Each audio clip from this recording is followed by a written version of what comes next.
अरे कोण आला रे, कोण आला, कोण आला रे, कोण आला? लक्ष्मण आगे सर, तुम आगे बढ़ो।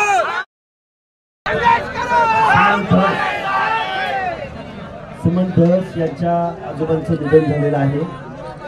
मी त्यांना विनम्र असं श्रद्धांजली अर्पण करतो. खरं तर त्यांनी गेल्या अनेक दिवसामध्ये इथल्या सर्व त्यांच्या सहकाऱ्यांना, ओबीसी बांधवांना, भटके जाती जमातीतल्या बांधवांना एकत्रित घेऊन या मोर्चाचं नियोजन केलं. या महाराष्ट्रामध्ये आतापर्यंत 5 ते 6 बांधवांनी आत्महत्या केलेल्या आहेत. त्यांची मी नावं घेणं उचित समजतो. त्यामध्ये आता कालच मला वाटतंय अशोक भंडारे नावाच्या नाभिक समाजातल्या कार्यकर्त्यांना आत्महत्या केलेली आहे. आज भरत कराड नावाच्या वांदरी या हैदराबाद गॅजेटच्या अंमलबजावणीनं आमच्या ओबीसी बांधवांचे 7 बळी घेतलेले आहेत. आणि या बळींना जबाबदार कोण असेल तर महाराष्ट्राचं शासन आहे.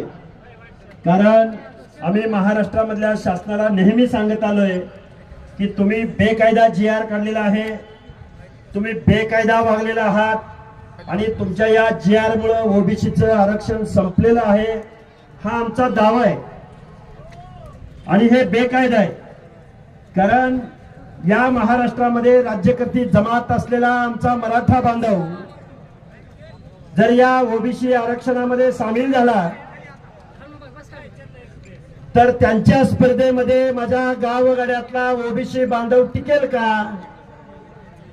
या प्रश्नाचं उत्तर आमच्या बीड जिल्ह्याचा खासदार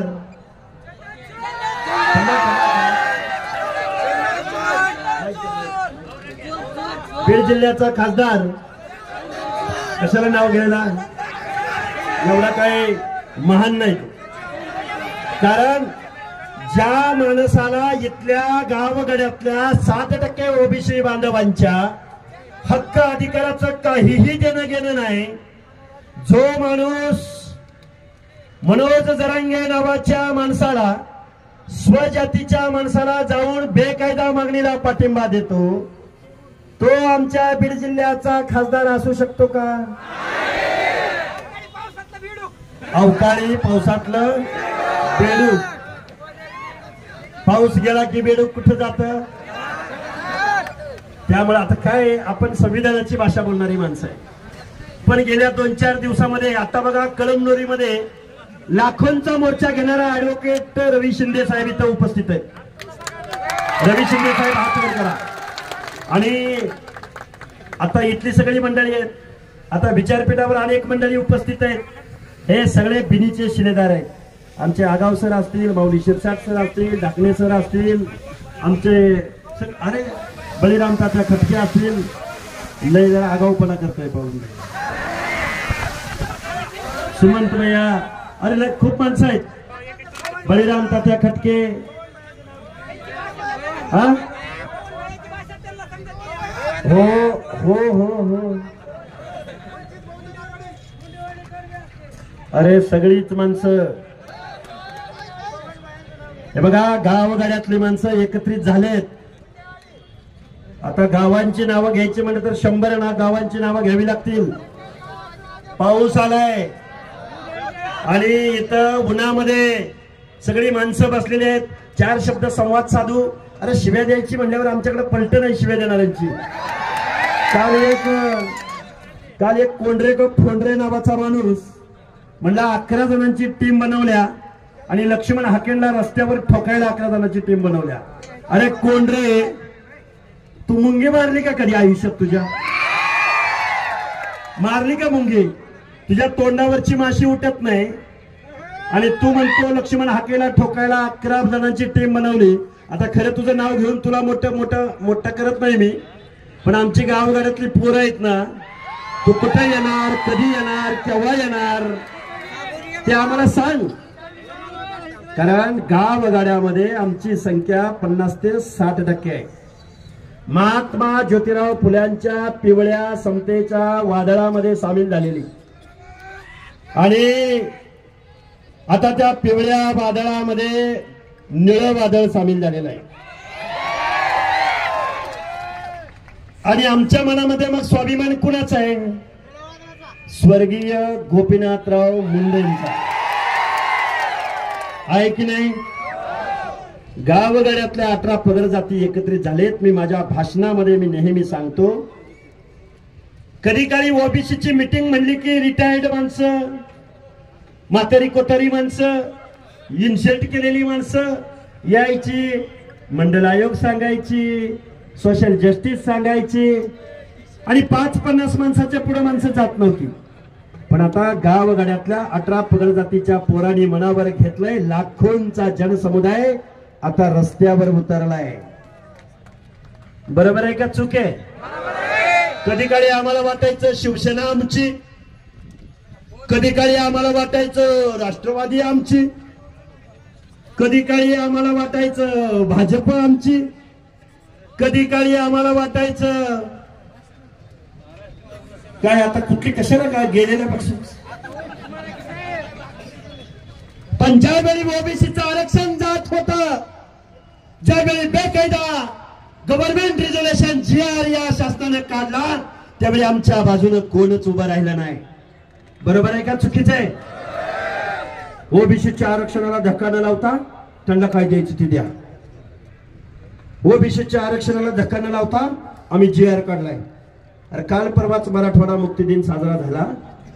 ज्या जुलमी अशा निजामी राजवटीला आमच्या मराठवाड्याच्या जनतेनं हाकलून लावलं, त्याच निजामाचा पुरावा घेऊन गावगाड्यातलं आमच्या ओबीसीचं आरक्षण संपवलं जात आहे.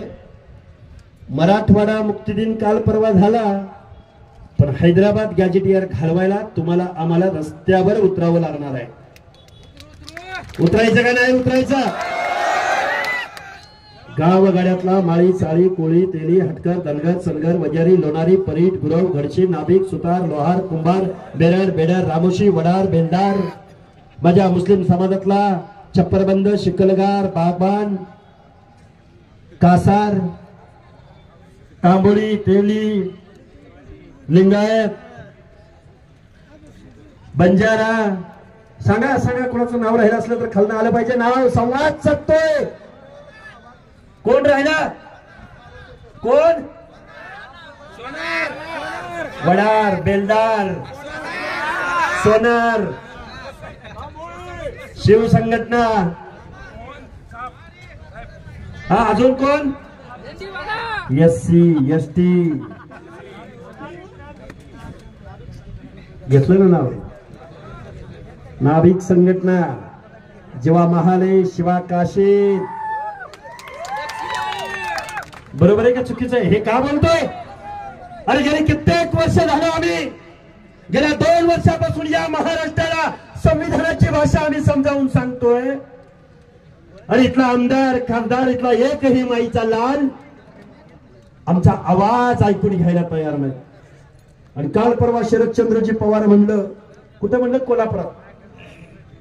महाराष्ट्रातली सामाजिक वीण उसवत्या. काय उसवत्या? वीण उसवत्या. म्हणजे ओबीसी बांधवांनी गप्प बसायचं? ओबीसी बांधवांनी त्याची झोपडी उद्ध्वस्त होत असताना गप्प बसायचं? शरदचंद्रजी पवार ज्या मनोज जरांगेच्या बेकायदा मागण्यांना तुम्ही पाठिंबा दिला, तो राजेश टोपे, बळीराम तात्या, त्याचा तुम्ही करेक्ट कार्यक्रम केला. अजून थोडा आपण वेळ दिला असता ना, तुम्हीच आमदार झाला असता. करेक्ट कार्यक्रम होईल. आहे वेळ, अजून अनेक निवडणुका येणार आहेत. सुमन धस साहेब काळजी करू नका. केज असेल, गेवराई असेल, आता किती नावं घेऊ? 5-6 मतदारसंघ आहेत या बीड जिल्ह्यामध्ये. अरे माजलगाव, काय म्हणलं ते? काय म्हणलं ते? जात आडवी आली, त्यांना लवकर घरी बसवायची वेळ आली. अरे निवडणूक पाहिजे होती आता. आता जर एखादी निवडणूक आली असती ना, मग आम्ही माणसं किती आहोत हे तुम्हाला आम्ही दाखवून दिलं असतं. हा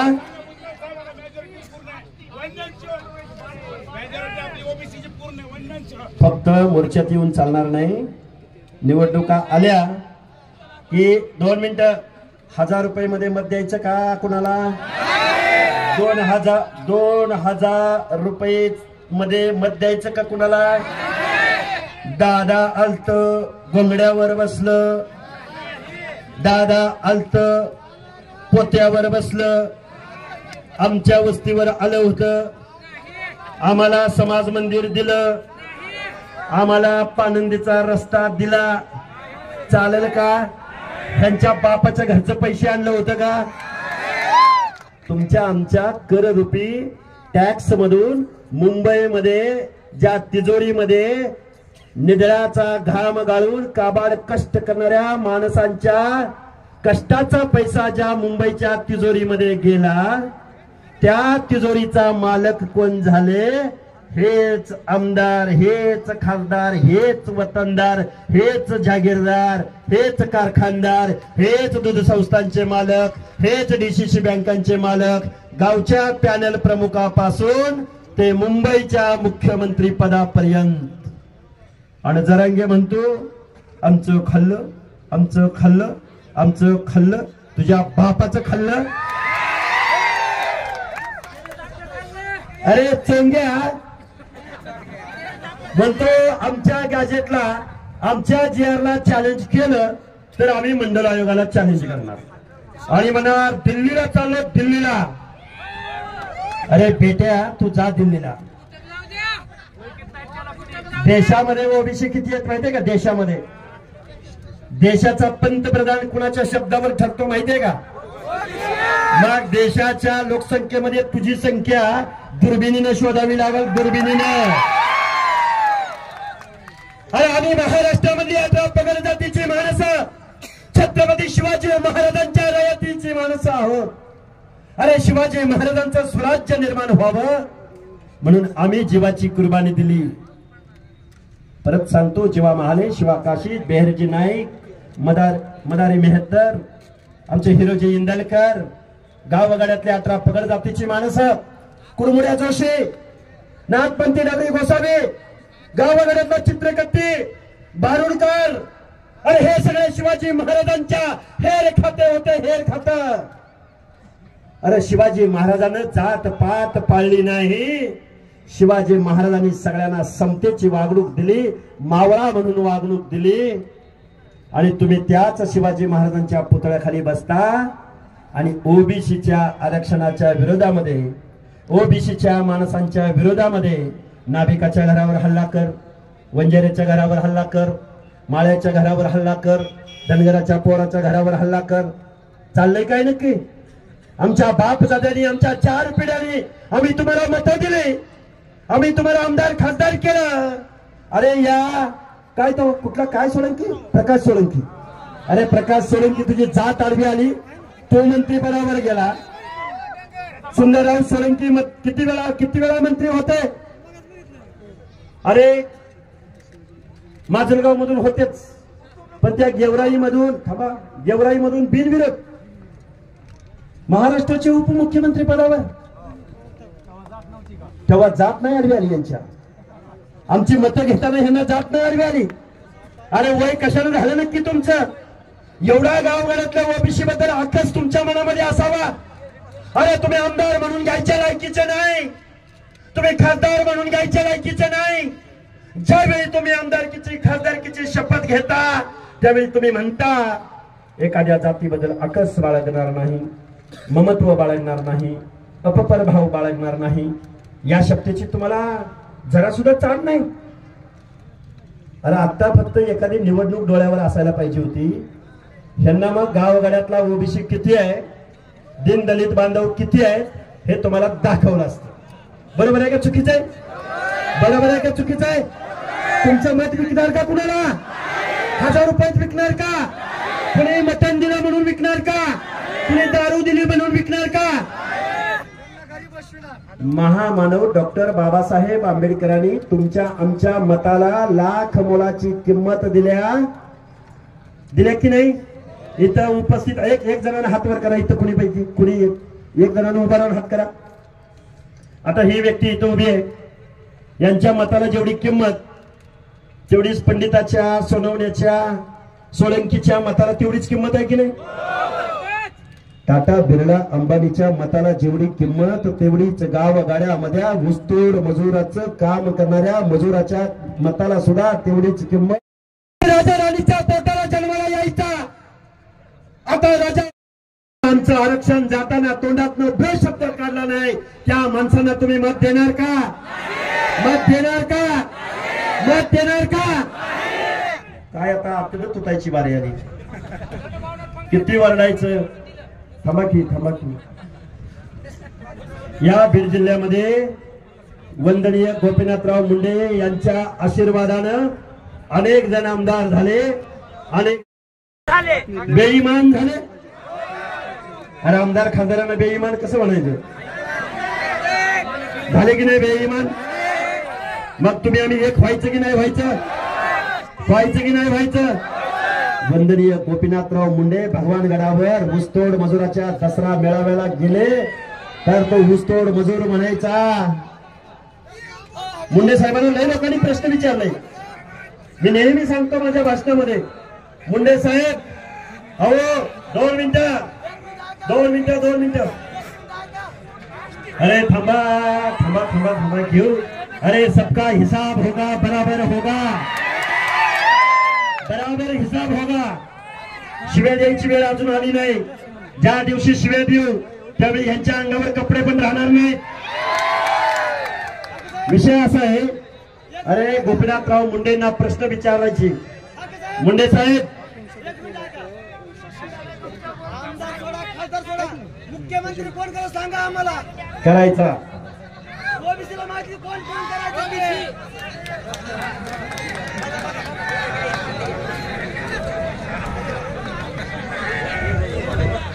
हे बघा, ऐका. अरे किती बोलायचं, काय बोलायचं? संविधानावर बोलायचं, शिक्षणावर बोलायचं, राजकारणावर बोलायचं. म्हणजे महात्मा ज्योतिराव फुले म्हणायचे, सत्य वाचून सकळ कळा, झाल्या अवकळा. तुमच्या ओबीसी बांधवामध्ये फूट पाडली जाणार आहे. तुमच्या ओबीसी मध्ये जातीमध्ये भांडणं लावली जाणार आहेत. माझ्या बंजारा समाजाला एसटीचं आरक्षण मिळालं तर सगळ्यात जास्त आनंद लक्ष्मण हाकेला होणार आहे. धनगर समाजाला एसटीचं आरक्षण मिळालं तर सगळ्यात जास्त आनंद लक्ष्मण हाकेला होणार आहे. माझ्या नाभिक बांधवाला, धोबी बांधवाला, माझ्या बलुत्या आलुत्या मधल्या अनेक जाती महाराष्ट्राच्या बाहेर एससी मध्ये आहेत, त्यांना जर एससी मिळाली तर मला आनंद होणार आहे. आमच्या विजयंती अ, ब, क, ड मधल्या जातींना जर एसटी मिळाली तर मला सुद्धा आनंद होणार आहे. पण ऐका, कोल्ह्यांच्या भूलथापांना बळी पडू नका, सावध राहावा. आता लढाई जातीत भांडायची नाही. आता जातीमध्ये एकी दाखवायची आहे. जात न पकडता पात पकडा, कास्ट न पकडता क्लास पकडा. अरे बाबासाहेबांना जातीची संघटना करता आली असती. बाबासाहेबांनी एससी बनवलं, बाबासाहेबांनी एसटी बनवलं, बाबासाहेबांनी ओबीसी बनवलं, बाबासाहेबांनी विजयंती बनवलं. गडी लय जणाला उकळ्या फुटल्या, त्या उकळ्या. बंजारा समाज वेगळा झाला बर का. धनगर समाजाने आंदोलन चालू केलं बर का.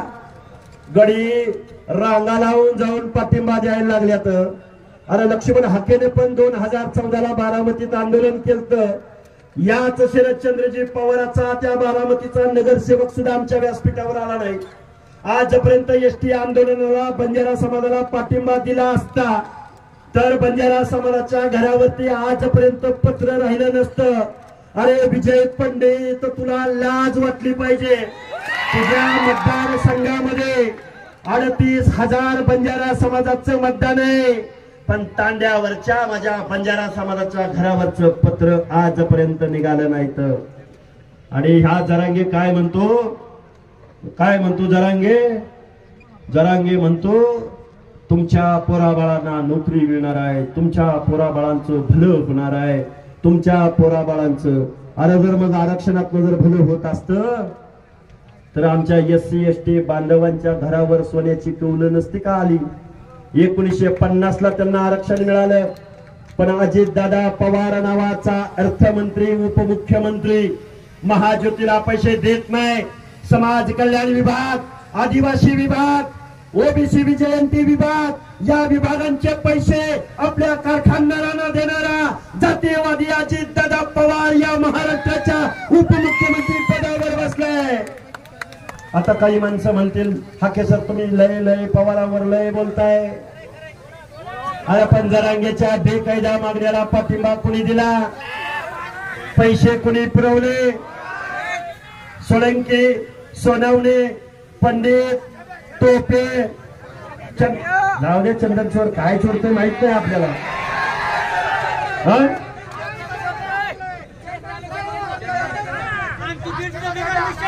हे बघा ऊन खूप झालंय, खूप वेळ झालं तुम्ही इथं बसलेले आहात.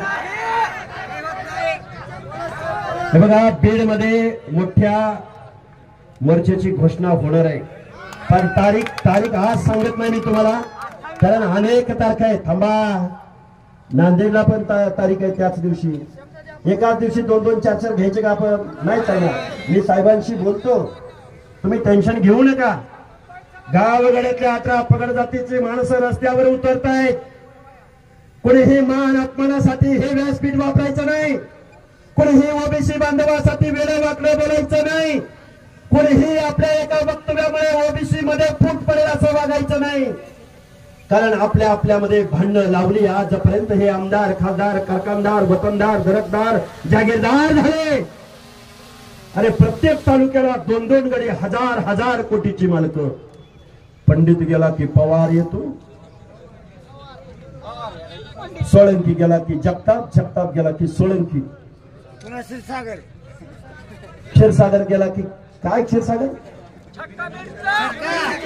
काय आपली मतं मिळणार का त्यांना? कुठं गेला आता? अरे जन्माने ओबीसी असून चालेल का? कर्तृत्वाने सुद्धा ओबीसीच्या बाजूने, संविधानाच्या बाजूने ठामपणे तुम्हाला उभं राहावं लागेल, आहे की नाही? आता म्हणाल तुम्ही राजकीय बोलताय, काय करणार? राजसत्ता अंतिम आहे. राजकारणाच्या जीवावर तर तुम्हाला आम्हाला महात्मा ज्योतिबा फुले, राजर्षी शाहू महाराज, डॉक्टर बाबासाहेब आंबेडकरांच्या विचाराने तुम्हाला आम्हाला आरक्षण धरण दिलं. पण बाबांनो, या लोकांनी तुमचं आमचं आरक्षण गेलंय. सुमन दास साहेब, तरुणांची चांगली टीम तुम्ही उभी केली पाहिजे. कुठे जाईल का? जुनी माणसं, नवी माणसं सगळ्यांचा मेळ बसवला पाहिजे. आता नवीन रक्त म्हणलं की सळसळत असतं, पण जुन्या माणसांचा अनुभव सुद्धा आपल्याला तेवढाच कामाला येतो. बरोबर आहे का? आणि आता ऐका, हो ऐका, आता पंचायत राज मधलं आरक्षण आपण जरांगेच्या जात चोर टोळीला आपण देऊन टाकू. पण ऐका, पण तुमच्या आमदारकीचा, खासदारकीचा मार्ग मात्र आमच्या वाड्या, वस्त्या, तांड्यावरनं, गल्ल्यामधनं, मोहल्ल्यामधनं जाणार आहे. आता इथं आम्ही मोर्चाला आलो. सुमन दास साहेब, तुमचा आभार व्यक्त करतो, तुमच्या सगळ्या मंडळींचा आभार व्यक्त करतो. आता तुमची सगळ्यांची नावं मी घेतली नाहीत, कुणीही राग मानायचा नाही. आम्ही इथं राजकारण करायच्या टायमाला आपण राजकारण निश्चित करू. करायचंय राजकारण, आता करायचं का नाही? कारण राजसत्ता आणि राजपाठ हा मागून मिळत नसतो, तर तो नेहमीच हिसकावून घ्यायचा असतो. प्रसंगी वेशीमध्ये छातीला धरून, गचुंड पकडून. अरे आम्ही मत द्यायला जन्म घेतला. आमदारकीचं, खासदारकीचं तिकीट द्यायचं वेळ आली की तुमची नावं. अरे लाख मोलाचं मतदान आमच्याकडे आहे. भलेही कारखाने तुमच्याकडे आहेत, पैसे तुमच्याकडे आहेत, पण मत आमच्याकडे आहेत की नाही? काय बुथ चोर? अरे तुम्ही जर सगळे एकत्रित आला काय होईल माहितीये का? बाबांनो, खूप काही बोलता येण्यासारखं आहे. मी या बीडच्या भूमीमधून मी तुमच्या समोर हे मनोगत व्यक्त करतोय. आता इकडे येत असताना आम्हाला अनेक फोन आले, तुम्हाला काळं फासलं जाणार आहे, तुमच्या गाडीवर हल्ला होणार आहे, हबूक होणार आहे, तबूक होणार आहे. अरे रात्रंदिवस आम्ही महाराष्ट्रामध्ये फिरतोय. अरे थांबा. या सभेच्या आयोजनासाठी, या मोर्चाच्या आयोजनासाठी ज्यांची नावं घेतली नाहीत त्यांनी मला मोठ्या मनाने माफ करावं. ज्यांची 4 लोकांची नावं घेतली म्हणजे हे या भागाचे प्रतिनिधी आहेत किंवा रात्रंदिवस मेहनत घेणारी पोर आहेत. कल्याण केदार असतील, अक्षय गीते असतील, श्रीराम तांदळे असतील, प्रदीप घुले असतील, आबा तांबडे असतील, केशव भांगे असतील, सगळी मंडळी त्यांची. आता परत कुणीही राग मानायचा नाही, नाहीतर परत कसं आहे आपल्यात आहे त्या 300 350 जाती. प्रत्येक जण विकास भांगे खूप माणसं आहेत.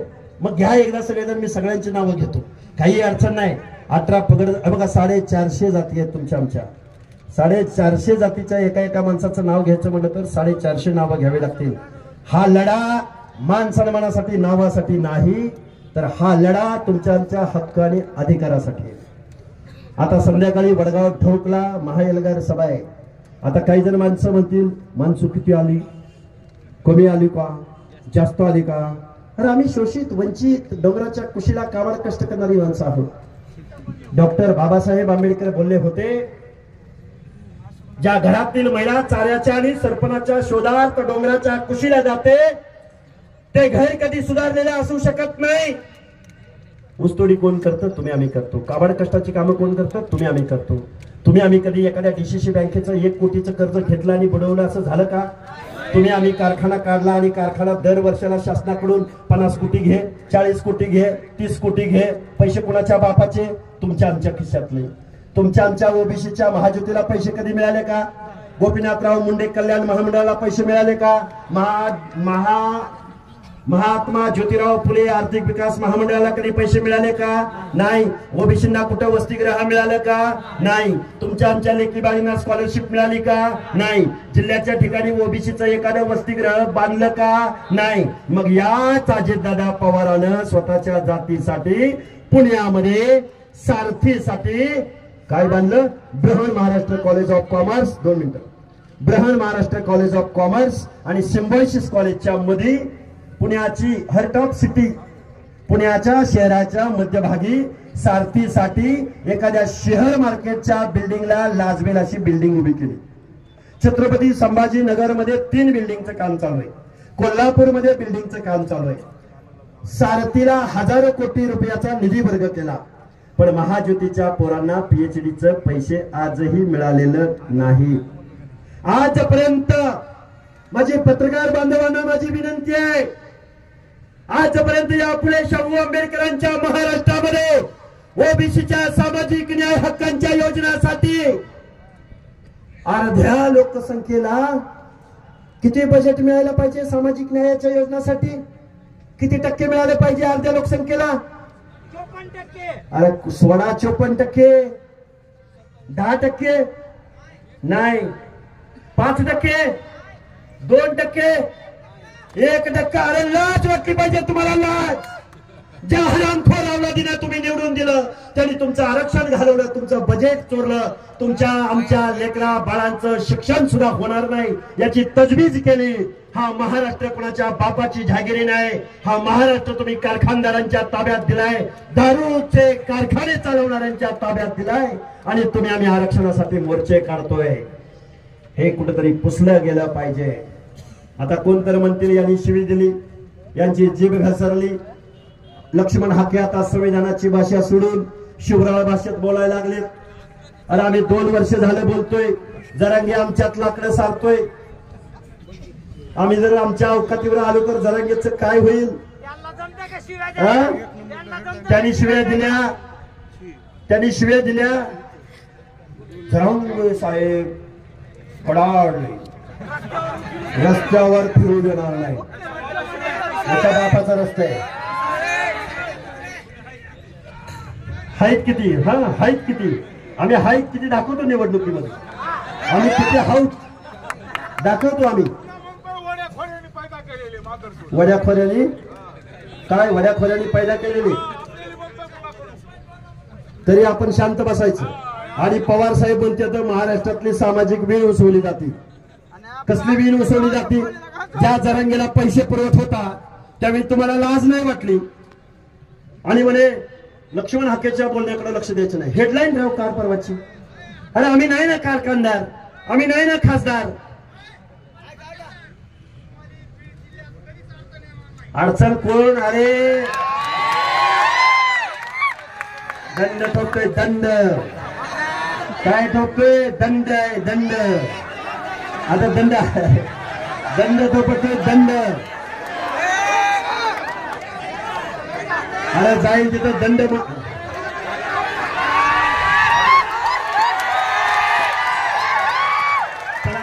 माझी तुम्हाला हात जोडून कळकळीची विनंती आहे, बाबांनो तुम्हाला आम्हाला एकत्र यावं लागेल. अशोक दादा नागरगोजे आले सरपंच. आता हे बघा, सगळ्या सरपंचांना, पंचायती मेंबरांना, झडपी मेंबरांना या लढाईमध्ये सामील व्हायला सांगा. आपलेच बांधव आहेत. 56,000 जागा तुमच्या ओबीसीच्या गावच्या सरपंच पदापासून ते महापौर पदापर्यंत, नगराध्यक्ष पदापर्यंत, पंचायत समिती, जिल्हा परिषद पदापर्यंत 56,000 जागा तुमच्या आज रोजी गेलेल्या आहेत. शिक्षण नोकऱ्यामधलं आरक्षण गेले. किती बोलावं, काय बोलावं. उन्हात तुम्ही एवढा वेळ बसलेले आहात. तुम्ही शांत चित्तानं घरी जावं.